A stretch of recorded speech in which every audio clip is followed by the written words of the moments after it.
Hello everyone, so it's IREIT Global's first half 22 numbers time. So there are three quick updates I guess with DPU status, the lease expiry which was pretty much a big concern, and of course the rate hike impacts. And of course I'm watching the euro and the impact of the eurozone and the problems it might be facing. Quite interesting, right? That there are new sponsors now. City Development Limited, the Singapore big property giant. Of course, this guy, right? This is a new entrance into a Singapore scheme. Tech Hall, I think. I'm not sure how you pronounce it actually. But new sponsors, new game in town. So let's take a look. So this is the DPU status, and you can see revenue is up because they actually did some pretty big acquisition, I suppose. And income distribution is also up, but unfortunately on the DPU level it's kind of flattish, down 1%. So this is the before retention in euro terms, so down 1.3. After retention, it's this amount, so small downs. But I guess they actually retain the income for their capex and AI and stuff, right? So well, it's quite difficult to compare just DPU wise because some guys do 100% payout, some guys don't. So for this guy, they actually retain quite a fair bit of their DPU for business needs. And also they did the illustration of the impact on management fees. If they had paid 100% management fee in cash, then actually it's up. So well, it's all quite confusing, right? Because that's the problem with REIT DPU comparison. They can there's variance across the amount of retentions and also management fee payment, right? But nonetheless, this I think allows flexibility, right? So when there's small hiccups, you can always do some flexibility to boost the DPUs. So well, I guess overall it's okay. I think it's okay for the slight dilution because it actually gave a lot of benefits in terms of diversification. So the main thing was that they did a placement to raise $127 million at around 60 cent each, right? So actually, I was quite surprised that they could retain DPU at somewhat constant levels, because at this kind of price, it's trading quite a fair bit of discount to the book, and what 6+7% yield. So it's quite difficult to find acquisitions that can yield that kind of yield, right? But I think they managed to find some decent acquisitions in Europe. So despite the dilution in terms of units, the DPU is kind of constant, right? So I think it's quite acceptable given the benefits of diversification. So the main status was the lease expiries. You can see that this was the status last year, and there was a big chunk of expiries coming, right? 2022, 20%, 23, 23%, 24, 25%. So that's a problem always with master leases, right? So when it comes to lease extensions, you wonder whether they could extend or not. And I think actually they did quite well in extending the leases. First of all was of course the extension at Bonn campus in Berlin, I suppose, and extended it for 6 years, right? So that's a good thing. It's gonna be secure until 29. So there's a lot of worries lifted off the shoulders of investors, right? So I think this is the main chunk that got extended over here. And then the concern next will just the Darmstadt campus, right? So the stuff that's gonna be expiring in November 22. So it's gonna be this chunk over here.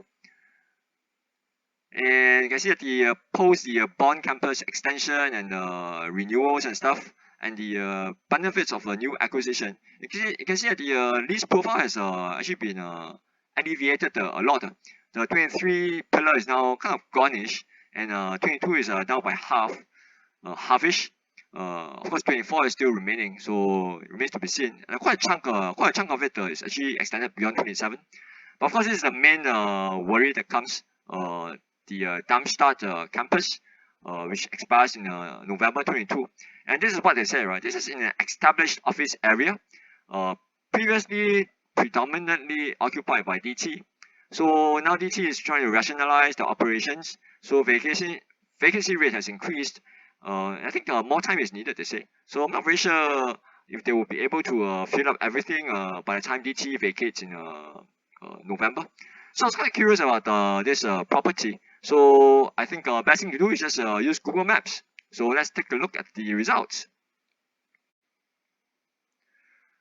So just enter the address of the campus over here in Google Maps, and this is the location that the Google Map returns. So you can see this is a double-edged building that the REIT describes it as. So let's try zooming out all the way to see where the location is on a more macro level. Okay, so you can see this is Germany, and this is the actual location. So let's zoom in now. I can see this is south of Frankfurt, right? And this is the actual location. I can see this is the Darmstadt area. So it's a kind of a west side of Darmstadt. And let's zoom in even more. So it's beside a pretty significant road. And this is the location. So first thing I noticed is that it's pretty close to the tram station. So you can see it's a tram stop, right? Within walking distance, I suppose. And you can see also quite a few hotels in the vicinity, quite surprisingly. Best Western, Moxie. Over here, there's a Maritime. Interestingly, there's a road over here called Deutsche Telekom Allee. So I can see Deutsche Telekom here, and this is the master lease for Deutsche Telekom. And DT seems to be over here as well. And if you go south, it also seems to be here. So quite a big presence for DT in this area. And what do you see? Oh, you can see Mercedes-Benz over here. So they have a business presence here as well. And if you go south, you can see Porsche over here as well. Porsche, over here. So fair bit of German car presence, businesses in this area. That seems to be about it. Let's see the layers. So this is the satellite view, right? Actually not much, but the first impression is that it's very grey area, so meaning a lot of actual buildings and stuff, right? Campuses and businesses setting up shop here. And I think that's about it from Google Maps. And that was the result. So kind of what they said, right? It was the area was a lot of had a lot of DT presence, and now there's a vacancy has kept up. So I think it remains to be seen whether or not they managed to fill the property, get some tenants post expiry in November. But I can see the portfolio actually had a decent lift because of the extension in Bonn campus in Berlin that we talked about. So it's a new 6-year lease extension for 100% of the property, right? So you can see the valuation went up by 20 million, quite sizable. So overall, it's kind of okay. It's interesting though that the Darmstadt did not see a big valuation drop. I thought that the valuers would be more conservative, but actually it's kind of constant, right? So overall, the portfolio actually went up by around 3%, and it surpassed 1 billion, right, in portfolio valuation. So by and large, it's still a pretty small portfolio, right, 1 billion euro. So this is the financial position. I think what was quite interesting was NAV impact. So because of the reval of Bonn campus and stuff, the NAV in euro terms went up by around 6%.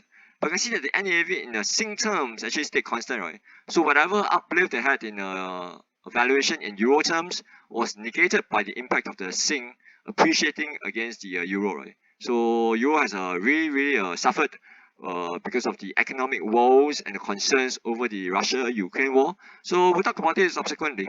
But it's quite interesting, you see. At the June 30th date and a closing price of 61 cents, this stuff is actually trading around 26.5% discount to the NAV. So I think the concerns around the euro area, coupled with the lease extensions, coupled with the fact that this guy is quite small, right? Not very well covered by the analysts. So it's quite interesting. This is the balance sheet position and the debt maturity. It's also very interesting because you can see the debt is all fixed.